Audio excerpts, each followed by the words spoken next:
Hi, I'm Dory. You said like hi. That's how we say hi to each I other. know. Okay, so we use our powers for good. I'm Dory. I'm This is my Meg. sister Meg. Welcome.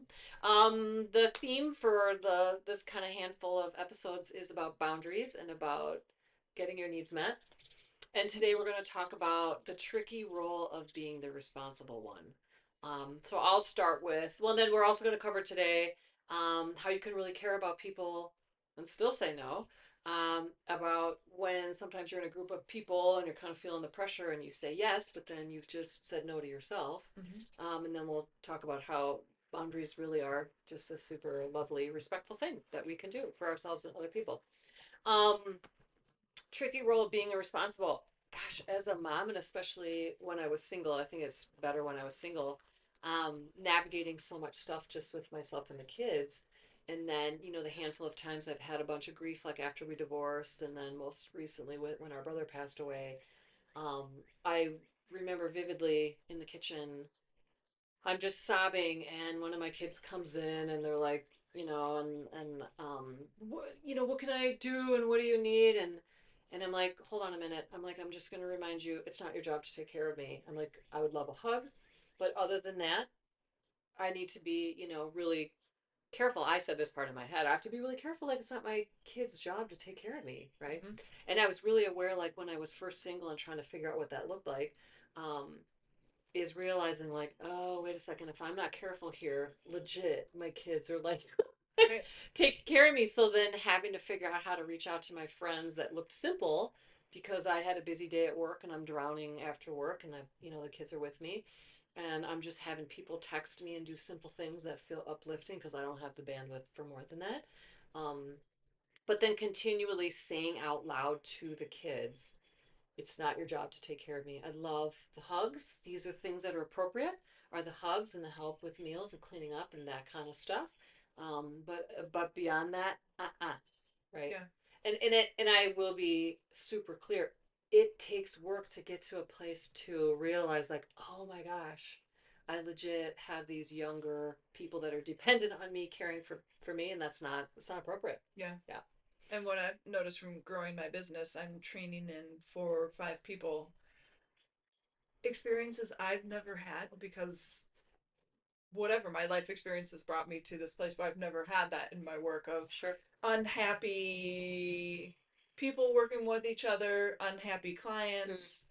And so all of a sudden I've had to deal with this. It puts me in this management position, Mm-hmm. which it is what it is. But I find I'm relearning that component of, Mm-hmm. oh, this is my business. I'm the responsible one. Right. I'm hearing all of their sides and their versions of what went wrong from a neutral place without judgment, Mm-hmm. but then also not engaging in it also. Sure. So And how did that feel? new, Yeah. a little annoying. To be Sure. honest, I'm Yeah. like, oh shit, I have to manage people again. It's Yeah. been decades. Yeah. And right. Aside from like the client relationship, which is my one-on-one is very cozy, and but in that space of I do believe that if I lead from my authentic self, Mm-hmm. it's going to be the right path forward. So it's quieting the noise of the minutia of what they're going through to stay focused on. And were you able to do that right away when you Yeah, kind of heard what had happened? immediately it was like I am going to just take it in and respond after I've thoughtfully Mm. processed this. Nice. I think the old me would have been like, "Oh my god, I know, right?" Mm. And to interestingly to really have that awareness of like this could go from gossip gossip pretty quick rather Sure. than just an input of knowledge. Yeah. Then I'm listening from a place of curiosity. Yeah. Well, good for you. Yeah. Because I certainly have had times I would have done the same thing. Yeah. Yeah. Yeah. And then the fun thing is you get to kind of model that to everyone, Yeah. right? And I want to validate their experience, all Yeah. of them. Yeah. That sucks that happened. That sucks that was your experience. We can all do better from this. Right. And that's really how we learn. Yeah. Yeah. Um, which kind of indirectly, well, so then the other one that we want to kind of touch on is that in a group of people, when people are wanting to do something that you don't want to do, and then you find yourself saying yes, really what you've done that's bigger and more important is you've said no to yourself. Yeah. Yeah. Do you have a? I feel like in the last 6 months, it's been 6 months since our brother took his life. And I feel like I'm starting to put myself out there more. I'm starting to say yes to things. Mm-hmm. And recently, but again, and I don't know if it's because to me, the fact that I don't drink feels like a superpower Mm, oftentimes. sure. So I say yes to these things, and we're all there. The recent was a reggae show, and I love reggae. I love dancing. I love all that. And 3 songs into the headliner, I was like, immediately, I don't want to be here. Mm-hmm. I shouldn't have said yes to this. Mm, This was fun up until now.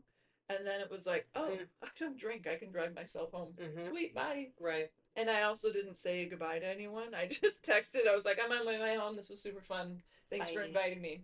Good for you. Instead of, I'm so sorry. I just can't. Yeah. It was just like my little pumpkin showed It up. was midnight. Yeah, I was like, Pump. bye. Yeah. My pumpkin carriage showed up and it was Yeah. myself, you Yeah. know? And what I love about that example is it's so simple. Yeah. Right. In a moment, in an instant, you knew you needed to get that fuck out of there. Yeah. And you did. I did. Yeah. And then I got home and Chad was like, how was it? I was like, it was great. I got to a point, I had so much fun. I got to a point, and all of a sudden it hit me that I was done and I needed to go home. Yeah. And I left instead of like sticking it out for anyone. Yeah, good for you. And he was like, oh, awesome. Do you want popcorn and want to watch a movie? Because it was early enough. I'm like, this is the best night ever. I get to do all these things. Right? Right. Well, and then in that, like just as simple, it can also look like, as my stress has been up since our brother died, and my partner and I love to listen to music. He picked me up the other night to go out for my birthday, and I got in the car and the music was too loud, and I just touched his arm. I'm like, "Will you turn the music down? It's overstimulating." Of course, right? And then he turned it down, and I'm like, "Actually, I need it off." Okay, Yeah. right. That in that instant, I well, not only did I feel validated and heard, but also like then I feel okay instead of sitting in the car and feeling right. But it's even knowing that that's in there, and that's probably the simple seed plant I would offer today is just start to listen for these little voices that you hear inside you that are like, that didn't feel good, or I don't like that, or I want to get out of here, or this is too much, or No. yeah. Yes. Right. And then when you can, you honor that and let it come out of your mouth. Right. Um, I'm going to give one example about how boundaries are beautiful. So, long story short, this weekend, both my kids had a game. They both play Ultimate together, which is it's like the best ever because they're both on the same team as a boy and a girl. Anyway, our cousins and sister-in-law came and it was super stinking cold and things kind of got carried away with time and they were freezing to death. So I said to my sister-in-law and nieces, I'm like, you guys, if you're freezing, like go sit in your car. And then if you get in your car and realize like this is too much because we're freezing to death and we can't get warm, I'm like, just go meet your needs and take care of yourself and we'll meet you at home at this time. So what I love is they went and did exactly that. I love it. They then found themselves at a restaurant and sat and had coffee and whatever and had their own little enjoyable moment while we had another game and met them at home. So we were on our way home, and my son said, how come they left? And I'm like, oh, dude, I'm like, they were freezing to death. I said, I also gave them permission to take care of themselves and reminded them that, like, that's important to us. And then my partner said, he goes, what were the words that he used? He goes, it is a beautiful compliment when your guests feel empowered to take care of themselves in your space. Yeah. You really know that you're doing a good job. And I was like, right? And what I love is just the honesty from all elements of it, Yeah. rather than, I don't know why they left. Right. No, I know exactly why they left. Yeah. Yeah, and then for my son and daughter to be like, oh, that makes total sense. And then instead of rushing home, we had promised ice cream afterwards. We went and did the ice cream, and it's like, yeah, it's just, yeah, it can be a beautiful, lovely thing that we all meet our needs and get our needs met. And you have to voice the needs in the first place.